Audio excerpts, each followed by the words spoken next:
World War III. Have you ever seen rotting corpses on the side of the road? People so hungry, they ate the dead.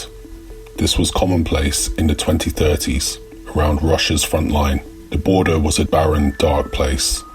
It was a graveyard for old, burnt-out vehicles and dead bones. When someone died, they were not buried, but sold for meat.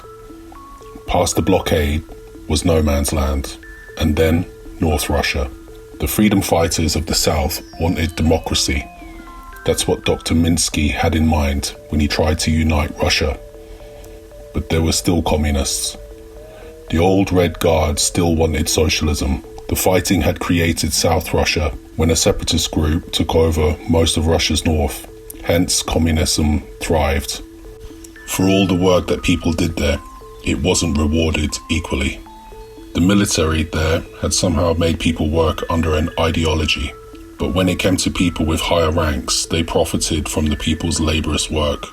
Leading them was a madman and a monster called General Ivanov. The division between North and South happened in 2022.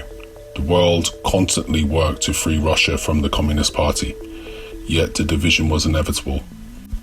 After that, the country never remained what it once was. After another 10 years and so many failed wars, the North had become pure evil, because not only had it joined North Korea, but also Belarus as well. They had launched a nuclear attack on the South. They were not ready to lose the war. Previously, most of the important nuclear plants were held there. That's why Dr. Minsky was able to influence the direction of the war. But when the world powers started to weaken because of their own economic problems dwelling in their countries, that's when social media radically began changing people's mindset. There was division. The world finally woke up to the problem and the looming dangers. Protesting and marching for peace. It was all too little and too late. Meanwhile, North Russia had other plans. On the 1st of May 2034, under the guise of a ceasefire, they launched the last nuclear attack. It was the final judgment day.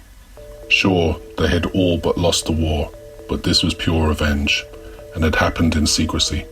Before the attack, many people were guarding on the borders of South Russia. One of them was Mikal. He was an 18-year-old boy. He loved people and never remembered the old times when all of Russia was united. That would have been something to see. He wished the war was over and wanted peace. That's why he joined the freedom fighters from the South side, instead of following his father's communist footsteps. In his post, he was following the regular schedule that he'd followed for a year. He knew the South had become quite dominant, but the news of North Korea and Belarus supporting the North had alerted Mikal. For the past couple of months, things were changing. Their attacks have reduced, he said on a microphone. What do you think this all means? He asked his friend who was on the other post, further down the front line. It means that freedom wins in the end, his friend replied. During their conversation, the whole of the South became astonished when a massive blast occurred that ended up destroying the main part of South Russia, including Moscow and the part of Ukraine. Luckily, it excluded the border, but Mikal knew the radioactivity could travel through the winds and could have an impact on the soldiers in their outposts. It was the first 3 bombs to explode that day. The commander, Dr. Minsky, had spoken to everyone over the radio. He basically told them the next 2 bombs are going to be fatal, so run as fast as you can. Abandoning his post, Mikal was so afraid because he knew World War III had started. He had only one thing on his mind, to find his girlfriend Alina, who was waiting for him in the next town. Mikal wanted to see her maybe one last time before the world ended. The road was empty, just the occasional truck passed by. Anyone still alive was heading this way, away from the blast. As he was walking, the sky was dark and gloomy, and not many people either. The population for the whole of the South was below 1 million. Years of fighting and famine had taken its toll. Still, in the distance, he could see the clouds that had amalgamated with the toxic mushroom clouds. Also, the sirens were wailing in the distance everywhere. It included a message that the US, UK and NATO have declared war on their rivals. Yet Mikal didn't care. He just wanted to meet his girlfriend. He remembered his brother Serge had told him once about a secret naval base in the Crimea region. Serge was long dead and was shot in his post by a separatist spy. That was 3 years ago. It was funny how some things you can forget easily and some you never can. As he walked the long dark road, he thought that might be the best idea. It wasn't in the vicinity, but his girlfriend had a vehicle. It was 2 hours later and he finally made it to Alina. She was sure he was dead and so happy he was there. Mikal explained his plan. It was risky, but there were no other options. They loaded Alina's truck and set off as soon as possible. Driving fast, the roads were empty. It was a ravaged, dusty place. After a long drive to the region, they finally made it to the base, only to discover that a small crew of soldiers were already there. The submarine was ready and docked, with people loading it with supplies. The tides were calm, but this was going to change. The clock was ticking. In the distance, there was a loud explosion, the second bomb. With his binoculars, Mikal saw the captain of the submarine, who had agreed on the mission to save people. He was giving the orders, and maybe he would agree to take them also. Alina was not so sure, but Mikal explained it was the only chance they had. Doc, and asked to speak to the captain. "We can help you if you give us safe passage," Mikal said. The captain looked at him and replied no. Then he turned to Alina and spoke. "Is she with you?" "Yes, this is Alina, my girlfriend, and I am Mikal." "Okay, you can help. I don't have time to delay, but you must follow my orders." With that agreed, they helped an old guy called Victor load the last of the supplies into the sub, and it was ready to launch. There were no more than 50 people in the submarine, and the captain's destination was Holland. It was the last safe place on Earth, or so they thought. The captain was named Morris. He was a bit of a creep and smelled funny. Mikal saw how he looked at Alina. She was clueless, but Mikal knew he had bad intentions and was keeping an eye on him. Alina was a kind spirit, which added to her charm and beauty. Meanwhile, the captain was old. In normal circumstances, he would not stand a chance with someone like Alina, but this was the end of the world, and humanity was all but dead. Good Samaritans did not exist anymore. The captain seemed to be jealous of Mikal because he and Alina were together. His strange behaviour increased when he realised that some of the food containers were missing, and there was less food than expected. To that, he was becoming angry. He was insane, and secretly was killing people over the age of 50, so that the food could be reserved. Mikal had noticed Victor was missing, and some others. They were horrified to learn the truth, yet they didn't have any choice to say anything yet. "Just be careful and don't trust anyone," Mikal said to his love. Alina nodded and hugged him. "It's all right," he said. "I'm with you. He won't do anything to us. He needs young people." The journey in the submarine was dark and cold. It was just the same as the atmosphere in the outside world. The captain was losing his mind. It was a dangerous situation. Little things started to annoy him, like a young boy who had gotten an infection. The captain immediately wanted to shoot him, but Mikal came in his way. "If you want to go on like this, you'll have to go through me first.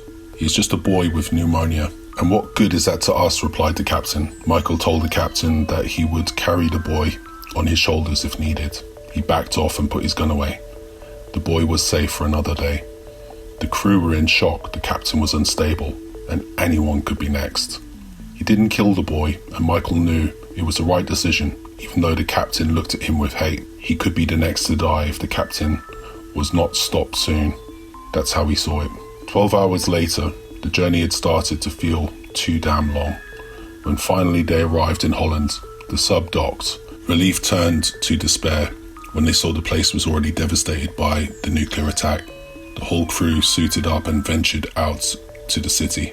There was nothing left of the capital. No lights, and up above only black smoke. Having no option but to go to the opposite side to stay away from the radioactivity, the group entered the town of Eindhoven.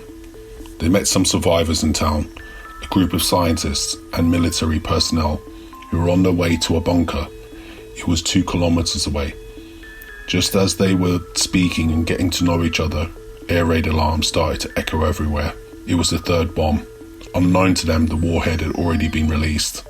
Everyone began to run as fast as they could to find a shelter. It was a secret military bunker hidden under the Senate building. One of the survivors had found it on the map. He looked like an officer in the army. "Follow me, I know the way," he shouted. So the whole group followed, like sheep. Scared and panicked, everyone knew it was the very last chance, and if they did not find the nuclear bunker, it was over. Somehow luck was on the group's side. The army man was right. From the side road, soon they entered a tunnel and could see the nuclear bunker entrance. They ran as fast as they could. Almost near the door, Alina was ahead of Mikal because he had his eyes on the boy with the infection. Mikal wasn't carrying him because the boy could run, but due to panic, he tripped over and was not able to get up. Mikal ran back to help him. He saw ahead Alina was secure and had entered the bunker door. All of the group had passed inside, and just Mikal and the boy were left outside.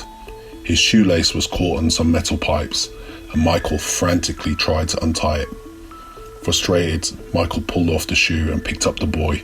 His heart sank as he looked up to see Captain Morris standing at the bunker door, smiling. He pressed the button to seal the door. Mikal began running, pacing up his speed, but it was too late. The iron doors slammed shut. At that moment, the sky outside illuminated a bright white explosion. When the nuclear fallout reached the tunnel, Mikal and the boy were killed instantly. Alina couldn't see Mikal inside. She heard the door to the shelter close. She ran to the entrance and asked Captain Morris, "Where is Mikal?" He replied, "Forget him.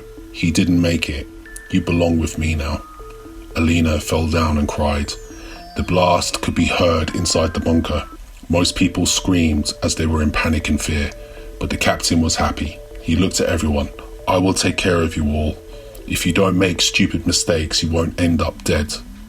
The group looked at each other with dismay. Nobody believed him. The end.